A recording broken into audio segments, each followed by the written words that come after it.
கூச்சப்படாதீங்க. ஆடு பேர் வேணும்னா சொல்லுங்க, வரவழைக்கிறேன். சாப்பிட்டு உடம்பு சேர்த்துக்கீங்க. வருவதா? நம்ம இங்கே இருந்துருவோம். ஊருக்கு வேணாம். வேண்டாம். பையா என்ன கூப்பிட்ட? பையா அனக்காயிரம் போட்டவெல்லாம் பையனா? ஒண்ணுமில்ல, போச்சுக்காத. உள்ள இருந்து இன்னொரு 4 இட்லி. ஐயோ, ஏற்கனவே 7 தின்னாச்சு, இன்னும் 4? இன்னும் ஜூஸ் வேற பாக்கி இருக்கு. ஏன் நான் கண்ணு வைக்கிறேன்? கேட்கறேன்னு தப்பா நினைக்காதீங்க. உங்க 2 பேருக்கு தலைக்கு கீழே பூராமே வயிறு தானா? சும்மா இருடா. ஆமா பர்வதம், எங்க உன் பொண்ணு திகரடகி கவர்ச்சி கண்ணு ஷீலாதேவி? அதுவா, பாஸ்கரோட வெளியே போயிருக்கு. அதானே, ஆளு கொஞ்சம் அசரப்படாத, உடனே வெளியே புறப்பட்டுருவாள. இந்த சீசன்ல தான் பாஸ்கர் அவளோட நெருங்கி பழகுது. ஆமா, நீ கூட போகல? சின்ன ஜூஸ் போகும்போது எனக்கு என்னடா அங்க வேலை? நீ அம்மா தாய் குலத்தின் பெருமையை நாட்டுற. இட்லி விவஸ்தையே கிடையாது உனக்கு. அதான். அப்ப குழந்தைங்களோட ட்ரெஸ் எல்லாம் ஆர்டர் பண்ணட்டுங்களா? அதையெல்லாம் என்கிட்ட கேட்க வேண்டிய அவசியமே இல்லம்மா. உன் இஷ்டப்படியே செய். வாங்க வாங்க, உங்களுக்காக தான் காத்துக்கிட்டு இருக்கோம். டிஃபன் எல்லாம் சாப்பிட்டீங்களா? வாய பாக்கார காக்கா கொத்தும் போல் இருக்கு. வீட்டுக்குள்ள எங்கம்மா டிஃபன் இருக்கு? எல்லாம் இதுங்களுக்குள்ள இருக்கு. சும்மா இருடா ராமு. அம்மா, என் பொண்ணு கல்யாண விஷயமா பாஸ்கர் கிட்ட கேட்டேன். உங்களை கேட்டு தேதியை குறிச்சுக்க சொன்னான். இந்த மாசம் 17ஆம் தேதி உங்களுக்கு எப்படி சௌகரியம்? 8 அஷ்டமத்துல சனி, மாமியாருக்கு ஆபத்து. வேண்டாப்பா, 21 21 மரண யோகம். பொண்ணு செத்து போகும், இல்ல பைத்தியம் முடிச்சு ரோட்ல அலையும். அப்ப 23? ஏப்பா, அன்னைக்கு எனக்கு ஒண்ணு ஆபத்து வராது. முதல்ல நீ 22 தாண்டும், அப்புறம் பாப்போம். நான் சீரியஸா கேக்குறேன். இது இருந்து என்ன பண்ண போகுது? இட்லிக்கு நஷ்டம். ஏண்டா கிண்டலா பண்ற? ஏமா நீங்க ஒண்ணும் பேசாம இருக்கீங்களே? பாஸ்கர் வந்ததும் அவனையும் ஒரு வார்த்தை கேட்டு சொல்றேம்மா. அநேகமா இப்ப என் மகளே தேதியை குறிச்சிட்டு வந்துருவா. பெரியவங்களாச்சேன்னு எதுக்கு உங்ககிட்ட ஒரு வார்த்தை கேட்டேன். அதுக்கு என்னம்மா, வேலை வந்தா தானே நடக்கும். ஆமா, ஷீலாவுக்கும் சித்தப்பாக்கும் கல்யாணம் கீழே பேசிக்கிறாங்களே, அதை பத்தி உங்களுக்கு தெரியுமா? ஏன் டீச்சர், இந்த கல்யாணம் நடந்தா நல்லா இருக்கும் நான் நினைக்கிறீங்க? அது நல்லபடியாவே இருக்கலாம். எப்பவுமே நாம மத்தவங்க நல்லா இருக்கணும்னு தானே நினைக்கிறோம். உங்க சித்தப்பாவுக்கு அந்த கல்யாணத்தினால வாழ்க்கையில நிம்மதி ஏற்படலான்னுதான் நான் இன்னைக்கு ஒரு முடிவுக்கு வந்திருக்கேன். நீங்க ஏன் அதை தவறா எடுத்துக்கணும்? நீங்க உண்மையே பேச மாட்டீங்கன்னு எனக்கு இப்பதான் புரிஞ்சுது. டீச்சர், அன்னைக்கு நீங்க என்ன சொன்னீங்க? குழந்தைங்க உங்களுக்கு எது பிடிக்குமோ அதுதான் எனக்கு பிடிக்கும், உங்களுக்கு எது பிடிக்காதோ அது எனக்கும் பிடிக்காதுன்னு சொன்னீங்கல்ல. ஷீலா ஆண்டி எங்களுக்கு கொஞ்சமும் பிடிக்கல, உங்களுக்கு அவங்கள ரொம்ப பிடிக்குதாப்பா? இத பத்தி எல்லாம் என்னமா பிரச்சனை? அவருடைய எதிர்காலம் தானே முக்கியம். ஷீலா, நான் இங்க ரொம்ப கௌரவமா வாழ்ந்துட்டு இருக்கேன். பல பேரால மதிக்கப்படுறேன்.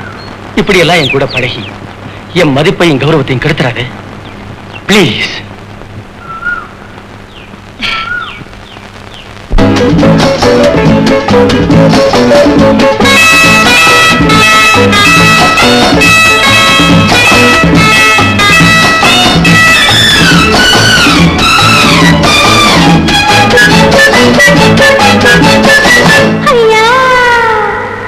பெண்ணை பார்த்தும் ஏன் பேச்சு வரவில்லை? பெண்ணை பார்த்தும் ஏன் பேச்சு வரவில்லை? கண்ணை பார்த்தும் ஏன் கவிதை வரவில்லை? ஆடை பார்த்தும் ஏன் ஆசை வரவில்லை? ஆட்டம் பார்த்தும் ஏன் நாட்டம் விடவில்லை?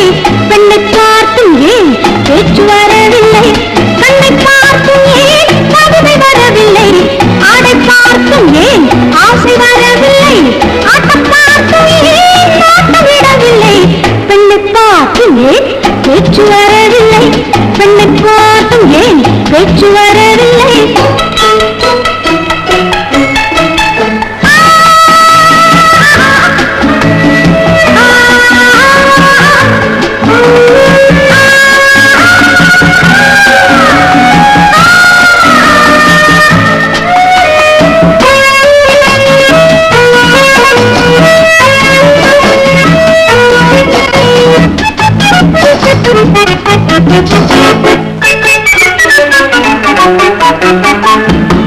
உள்ளத்தின் மேலே உள்ளத்தை போடு, ஓசை கேட்கும் பாட்டு பாடு. உள்ளத்தின் மேலே உள்ளத்தை போடு, ஓசை கேட்கும் பாட்டு பாடு. உறங்கும் நிலையில் மறைந்த பூவை மாறி எடுத்து பாட்ட பாடு. உறங்கும் நிலையில் மறைந்த பூவை மாறி எடுத்து பாட்ட பாடு. பெண்ணை பார்த்தும் ஏன் பேச்சு வரவில்லை? பெண்ணை பார்த்தும் ஏன் பேச்சு வரவில்லை?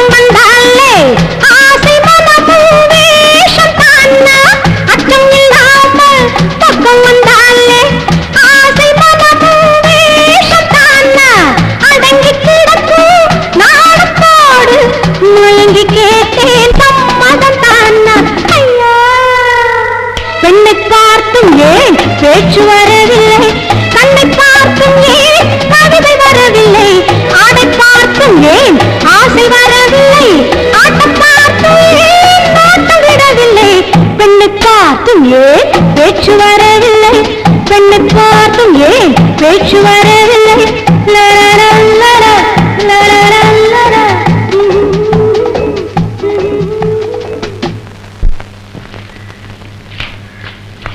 ஏண்டி எம்மன் தானே பிடிச்சிட்டு நிக்கிற? மாடியில பாஸ்கர் இருக்கான், அவனுக்கு காஃபி வேணுமா, ஜூஸ் வேணுமா, ஐஸ் வேணுமான்னு கவனிச்சுக்கிறது தானே. அவர் என்ன பார்த்தாலே ஒதுக்கி ஒதுக்கி போறாரு. என்ன இருந்தாலும் நல்ல குடும்பத்து பிள்ளை இல்லையா? சும்மா இருங்க, அடிக்கடி உன்னை போய் கவனிச்சுக்கோமா. உன் முகத்தை பார்க்க தானே அவனுக்கு உன் மேல ஆசை வரும். அதுலயும் ஒரு டேஞ்சர், அருவருப்பும் வரலாம் இல்லையா? ஆமா, இது சொல்லலாம் உங்களை கூட கூட்டிக்கிட்டு வந்தேன். நீ வாமா. பாப்பா, என்ன தாத்தா? உள்ள போய் ஒரு கப் காபி கொண்டாட சொல்ல. இந்த வீட்ல ஒரு வேளைக்கு ஒரு தடவை தான் காப்பி தருவாங்க, வேணும்னா ஹோட்டல்ல போய் சாப்பிடுங்க. நீயுமா? ஹோட்டலுக்கே போறேன்.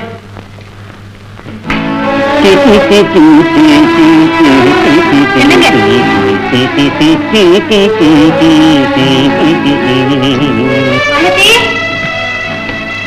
யார் வேணும்? இந்த வீட்டுல டீச்சரா இருக்காங்களே மாலதி, அவங்க இருக்காங்களா? இருக்காங்க. நீங்க யாரு? அவங்களுக்கு வேண்டியவங்க, கொஞ்சம் பார்க்கணும். கூப்பிடுறியாம்மா? கொஞ்சம் இருங்க. ஏங்கா, மாலதி அக்கா இவ்வளவு பெரிய வீட்லயா இருக்கிறாங்க? ஆமாம்மா, இந்த வீட்டு முதலாளி பெரிய பணக்காரரா. நான் அனாதை இல்லத்துல சந்திச்சனே டாக்டர், அவர்தான் சொன்னாரு.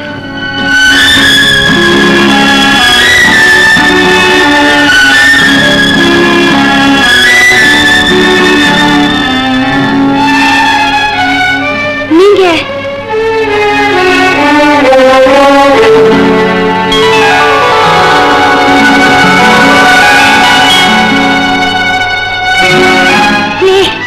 சாரதா இல்ல? இவ சுமதி தானே? சாரதா, சாரதா, நீ சுமதி இல்ல. உன்னை எவ்வளவு சின்ன வயசுல பார்த்தது. என்னம்மா இது? கால் உலத்தோட எப்படிமா இந்த பயங்கரம் ஏற்பட்டது?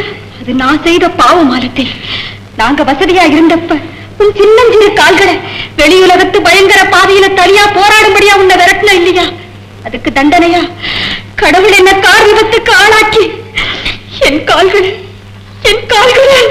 சாரதா, அப்படியெல்லாம் சொல்லாதேம்மா.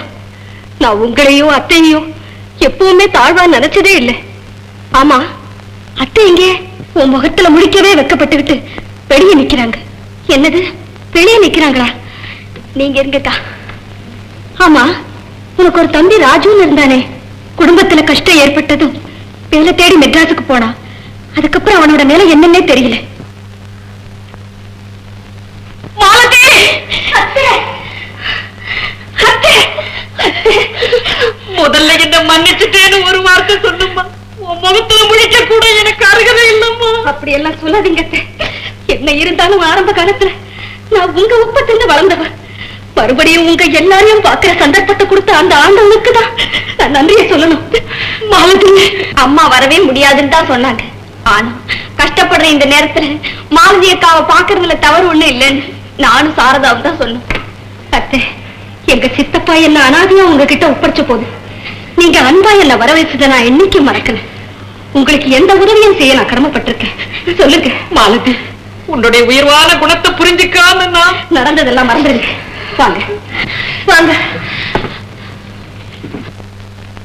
என்னம்மா பாக்குறேன் மாலதி? உன்னை போல நல்ல இதயம் படிச்சவங்களுக்கு ஒரு குறையும் வராதும்மா. பாஸ்கர் கிட்ட சொல்லி இவங்களுக்கு வேண்டிய உதவியெல்லாம் செய்ய சொல்றேன்.